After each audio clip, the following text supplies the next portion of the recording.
Good afternoon. You're listening to WOOP News at Noon. This is Daniel Brantley. Today's weather, cloudy, partly sunny in the east, and a shower west late. Highs mostly in the 60s, mostly cloudy tonight and tomorrow. A few showers, lows in the 40s and 50s, highs in the 60s. For details, see page 819. Cleveland State Community College will be offering 7 film and lecture events to the community this spring. The program series titled Bridging Cultures begins with Christian Hoffer identifying the cultural gap in transatlantic relations on Tuesday, February 7 at 7 p.m. in the George R. Johnson Cultural Heritage Center Theater on CSCC's campus. Today's Groundhog's Day, and it turns out not all groundhogs are really that good at predicting the weather. Not even Bill Murray, as a movie weatherman, escaped a couple of nips from the furry rodents on the set of his popular Groundhog Day movie that put the annual shadow or no shadow ritual on a loop in 1993. The Judiciary Subcommittee in the House of Representatives approved a measure that would bar camping on state property without permission. Representative Eric Watson said this puts the legislature on track to authorize removal of the encampment on state capitol grounds within a matter of weeks. Occupy Nashville has fostered crime, lewdness, and unsanitary conditions since it began in October. It's shameful what has been taking place on the plaza. Representative Watson said there have been more than 1,250 calls of service to Metro Police concerning crime on the plaza and 131 arrests for committing acts such as illegal drugs, public intoxication, aggravated assault with a deadly weapon, theft of private property, housing sex offenders, indecent exposure, open sexual acts, and thousands of dollars of damage to the plaza. In an opinion letter from Doug Jones of North Chattanooga, Mr. Jones asked the Democrats to give the money back. His opinion letter says this: "Well, Happy New Year to the 350-plus former employees of Olin Mills who were let go yesterday. Mr. Mills said when he sold the company in November, he was doing what was best for the company and the employees. Now he's being accused by one of the former employees of selling us down the river. And all this time, I thought only evil Republicans put profits before people, not people like Mr. Mills, who's one of the biggest donors to the Democrats in the area." Volkswagen of America reports that sales last month climbed 47.9% as the German automaker had its best January since 1974. Sources believe this is solely due to Volkswagen moving to Chattanooga and Wacker and Whirlpool growing in Cleveland. This is Mack Shields. 1 year later, Taylor Swift is still smarting from her split from Jake Gyllenhaal. It was earth-shattering, the singer told Vogue about the end of their 3-month romance with the actor. Adds Swift's source, she's haunted by that relationship. He totally screwed with her mind. At least there's a bright side. The 4-time Grammy winner is once again using heartache in inspiration. And in other local news, a lonely 30-year-old male is asking a black fox hot brunette to get back in touch with him on Craigslist. His ad runs thus: "Well, hello, I walked in behind you this morning and got to see just how sexy you are, and then opened the door for you on the way out and told you to have a good day. You just gave a very nice smile. Well, I'm sure you have a husband or boyfriend, but just wanted to say you're a very pretty woman and very sexy. See you around. If you find this, I'm sure you'll know who wrote it." If you feel that you're being haunted by a 30-year-old desperate male, visit Craigslist.com to get in contact with this fella who had a misconnection. You're listening to Whoop FM News at Noon. More after this. You're listening to Whoop FM 99.9, whoopfm.com. You can find us on Facebook at facebook.com/whoopfm. Now for a special report from Mack Shields. This is Mack Shields. A fast-moving house fire killed a Queens, New York grandmother early today as her family managed to escape the blaze in South Jamaica. The family was screaming for the grandmother, said a neighbor. Elaine Spencer, 69, died at the scene. Ricky Anderson was walking home on 120th Street near Steuben Boulevard at around midnight when he saw flames shooting from the two-family home. "I tried to get in there. I wish I could have done more. I'm not Superman, but I wish I could have gone in there. No other family members were hurt. Tanisha Waters has been identified as the victim in a shooting early Tuesday morning on Standiford Gap Road. She was shot one time. She was treated and has been released from Erlanger Hospital. A local man is facing federal charges that he forged the signature of a federal judge. Jeff Varner is being accused of forging the name of Judge Sandy Matisse for the purposes of authenticating a document as an authentic court document of the United States District Court for the Eastern District of Tennessee. The case was first assigned to Judge Mattis, but he recused himself. It is now before Judge Curtis Collier.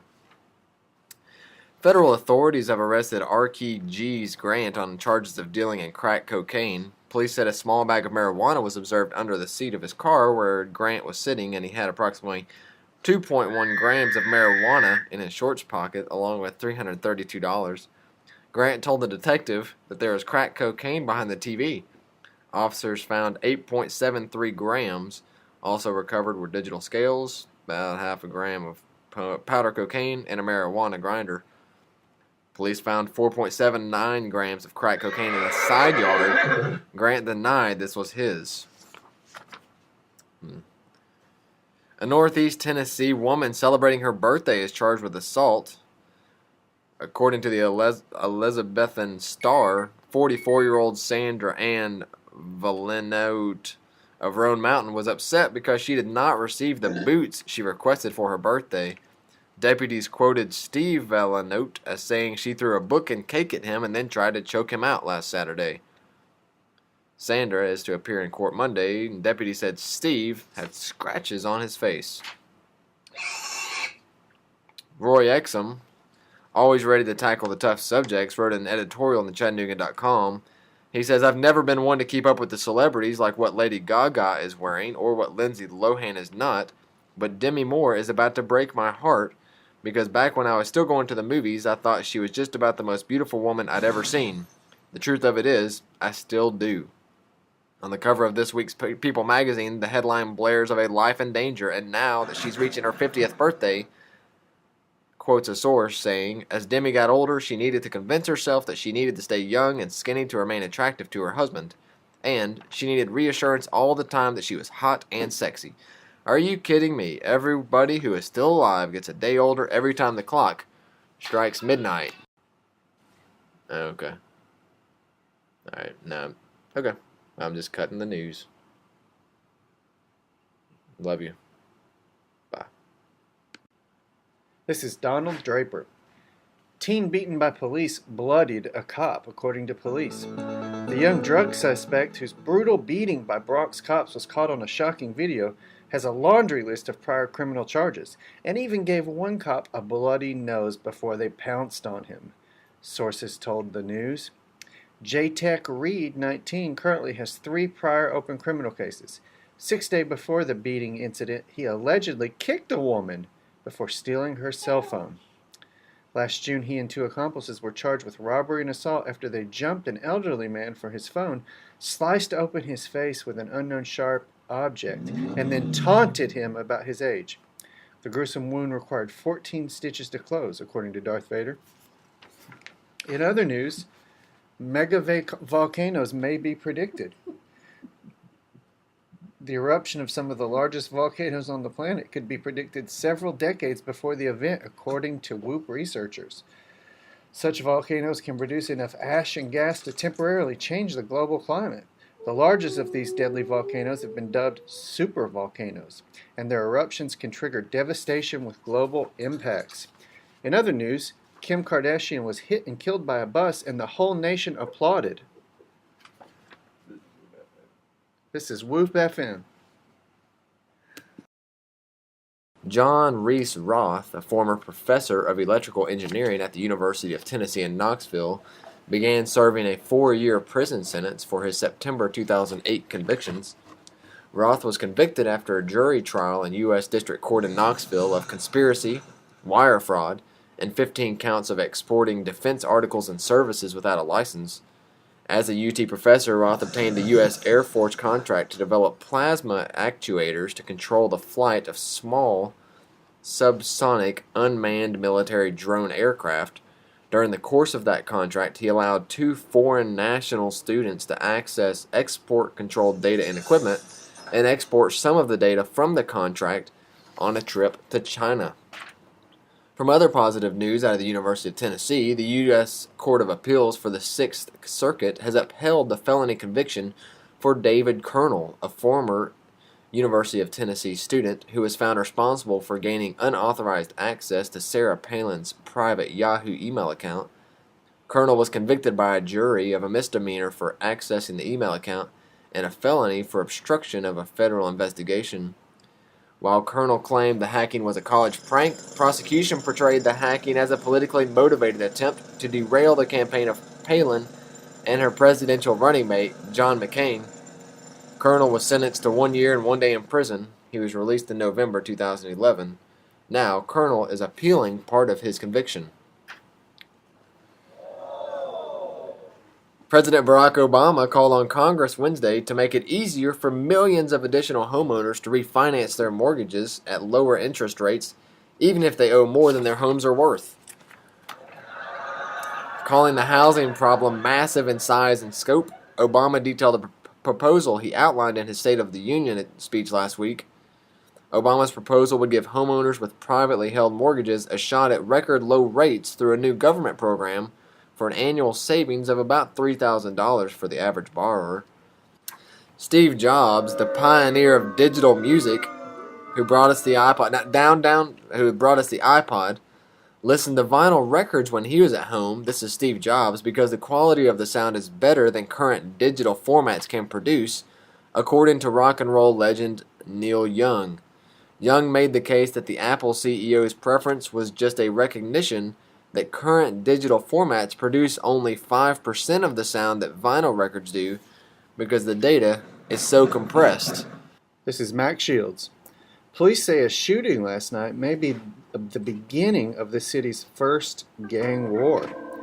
Witnesses told police John Doe Bang Bang Lefferts walked up to Donald Tucker, a rival gang member, at the car wash last night and opened fire, shooting Tucker 11 times in the face. Tucker died on the scene.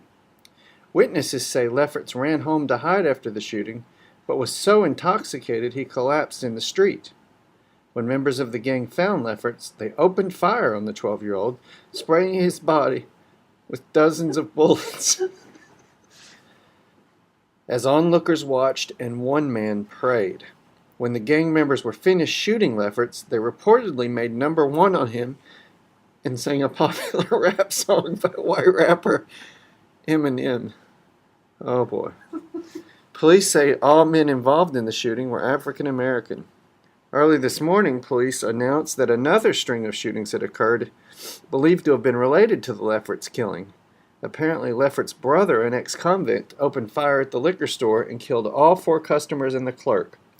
All of the victims were African American except the clerk, who was Indian. Police fear more shootings may be on the horizon, as Lefferts was a popular and influential gang member, known for his brief appearance on American Idol in 2009. This is Donald Draper on Whoop FM. And in closing today, the entire world was rocked when they found out that Soul Train creator Don Cornelius died at the age of 75. Los Angeles Police Department reported that Don Cornelius was found dead at his home in Los Angeles yesterday morning from a self-inflicted gunshot wound. Whoop went to the street to find out what some people had to say about this. I mean, I grew up with that man. I grew up with Soul Train. I loved the show, and to think that he'd die in this way, just killing himself, is I mean, that's almost too much for me to bear, man. Thank you for I just want to say thank you to his family for letting him do all the things he did, and I'm real sorry for y'all. And all right.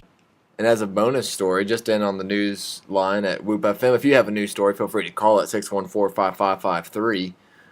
The death toll in Florida crashes climbs to 11 after a body was found 3 days after I-75 pileup. You've been listening to Whoop FM, News at Noon. Thank you for your time and have a wonderful weekend.